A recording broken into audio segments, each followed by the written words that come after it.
All right, everybody, welcome back. I am the Lake Station Community Advocate and Educator. I'm back again. Part 2 of Town of Growth Debt. Bear the Town of Debt Growth, however you want to put it. Either way, debt is debt, and sometimes if you ain't got the money coming in to pay, well, you go into debt. And that either with our bills or vehicle, if we can't pay for it, or houses or businesses or towns or whatever. It's the same thing. But if you remember anything out of my first video on this, on temporal discounting, basically it's you want the immediate reward instead of looking down the road for the long-term road. And that kind of what happens a lot of times within towns and administrations when they don't know how to climb themselves out of debt, and they have a little bit of a problem trying to save themselves. And unfortunately, this is something caused by generations and years of a cyclic bad maneuvering and bad business ways and bad thinking that, well, we need to grow, we need to invest to grow, otherwise we go, the town's going to die off. Oh, we got to keep growing and no, we don't. Stop with that. So I wanted to touch on some of the information that I kind of read through, kind of grasp my own information. But anyway. So most cities, they have enormously large infrastructure maintenance backlogs, okay? And those backlogs cover everything from like roadways, streets, and all the other good, happy things that they're already struggling to pay. And their current spending habits, and the roads go bad, and, well, they go bad faster than they can be maintained or paid for by the community taxes that aren't enough to come in. So towns try to give more new development, more new growth, we got new businesses, we got new community, we got new town, we got new houses. You better slow down on that, because technically that's just debt that you don't see. Because if you can't pay for what is existing already, and they're already struggling to pay that, you're not going to be able to pay new debt. But here's what happens. The community itself, you'll start to see like these three common problems within towns, and ours is kind of there anyway too. First thing is the illusion of wealth. And the illusion of wealth basically could be new businesses, new neighborhood developments. Oh, we're putting up 3 new houses. We're putting up 40, 50 new houses over in these woods. We put up, we helped put up another business across the road. Or, no, stop with that. That's called the illusion of wealth. Just stop. You don't have money. Second thing is the accelerated community obligations. And what I mean by that is how your property taxes and you're being assessed and how fast that you're being obligated to pay your taxes, or even code enforcement violations who tick through the roof and all of that stuff. And the third thing is municipal decline and the insolvency, meaning like there's private investors that are getting involved in the loans, and there's a lot of bonds put out with bond companies and other financial support that, well, we're going to get stuck paying for ultimately. And the investors, well, they get their money, so the investors make out, we get stuck with the debt. But instead of openly admitting that, hey, man, we have debt, we need this stuff to take care of, this is the real conditions of our town and our town finances. They ask for private investors and to get involved in loans and all the other stuff to help out, but it's still debt. And before, like I mentioned, if you have no job and you have debt and the bills are still due and things are still coming in and you're swamped in debt, why would you want to add to that by going and get something that looks good, or is the illusion of wealth? You go get a credit card with a $5,000 limit.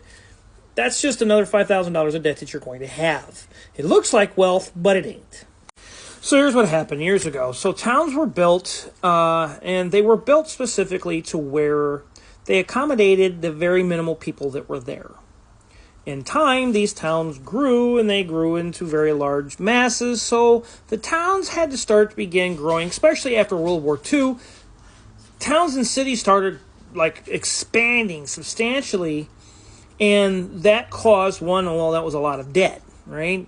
The other thing is the reason that's debt is because if, let's say you put up 15, 20,000 homes, but yet you got to put in the roadways, the infrastructures, and all of those things, but your property taxes only pay and only is able to suffice a small portion of that, there's always still an existing debt. So the dynamic is let's just continue to get new development, because new development looks like new growth. It makes us look good, but the debt is still there. So money is spent for new developments throughout towns, and they're continued until it seems accommodating for the town populations, right? So let's say you have a town, there's only 1,000 people, 500 people. The town exploded after World War II. You now have 40, 50,000 people. Everything's got to be accommodated for after that. But unfortunately, there's infrastructure that comes along with that. And if you're not making the tax money, guess what? But taxes don't save you either, and we'll get to that as you see.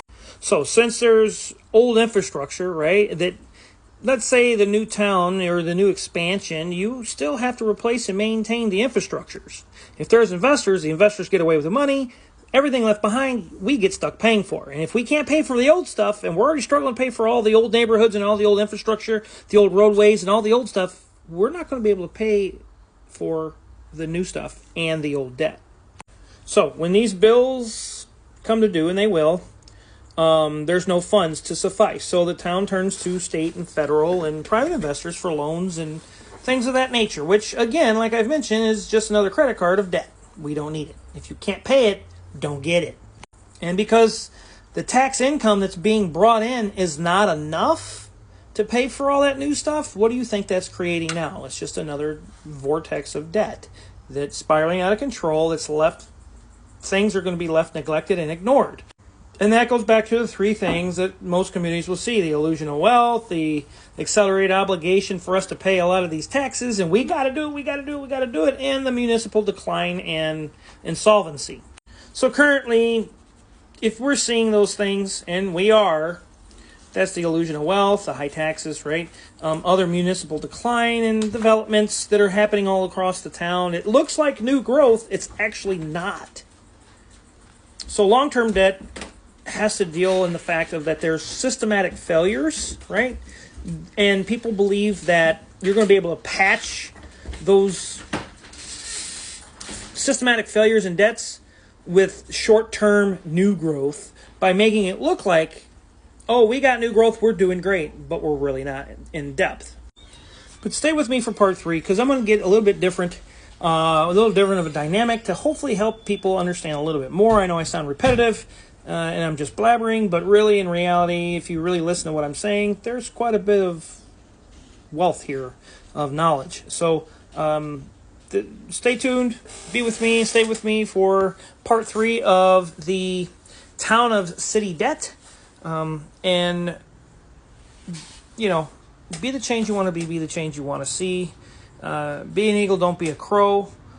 And be the change you want to be, and challenge the status quo, because if you don't, you'll never know what you can achieve on your own and what we can achieve together for our community, and being involved and finding out what's going on with our community and why we're in these conditions. And yes, while it looks like we're doing great, unfortunately, our community's not doing as great as it ought to be.